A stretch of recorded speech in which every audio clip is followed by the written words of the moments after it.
আসসালামু আলাইকুম। এই যে হচ্ছে মোতালেব ভাই, উনি আমাদের আশেপাশ থেকে আসছে, বাট উনি আমাদের ভিডিও ইউটিউব এবং হচ্ছে টিকটকে উনি অনেকদিন যাবত ভিডিও দেখছে।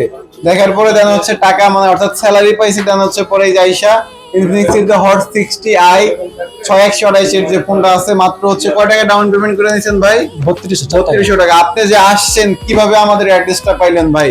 আমি এই টিকটক এবং ইউটিউব দেখে এখানে আসছি। আচ্ছা, আপনি টিকটক এবং ইউটিউবে আমাদের ভিডিও দেখে এরপরে আমাদের এখানে আসছেন। আপনি কোন জায়গা থেকে আসছেন ভাইয়া? আমি আসছি উত্তরখান মাদাবাড়ি থেকে। ভাইয়া আসলে উত্তরখানায় যে আমাদের পাশেই, বেশি দূরে না। ভাইয়া আমাদের কাছ থেকে আইসা এই ফোনটা নিছেন। আর আপনার ভিডিও যারা দেখবে তাদের উদ্দেশ্যে আসলে আপনি কি বলতে চাচ্ছেন ভাই? হ্যাঁ, আমি বলতে চাইছি এটাই, এখানে আসুন, ভাইয়াদের ব্যবহার অনেক ভালো, কোনো ঝামেলা নেই, ঝামেলা ছাড়াই আপনারা নিশ্চিন্তায় মোবাইল নিতে পারবেন এখান থেকে। আচ্ছা, থ্যাংক ইউ মোতালেব ভাইকে, মোতালেব ভাইয়ের মতামত পেশ করার জন্য। আপনারা যারা নিতে চান ঢাকার বাহিরে অথবা ঢাকার ভিতরে যেখান থেকে নিতে চান আমাদের কাছে চলে আসবেন। শুধুমাত্র আপনার এনআইডি কার্ড এবং আপনার বিকাশ অ্যাকাউন্ট নাম্বারের সিমটা নিয়ে আসবেন। তাহলে আমাদের কাছ থেকে ইনফিনিক্স এর অফিসিয়াল ফোনগুলা 4 মাস 6 মাস সর্বোচ্চ 9 মাসের কিস্তি নিতে পারবেন। আর আমাদের অ্যাড্রেসটা হচ্ছে ঢাকা উত্তরা আব্দুল্লাহপুর পলাল কার্নেশন লেভেল 6 দোকান নাম্বার 3 জারিফ টেলিকম। ধন্যবাদ আপনাদেরকে।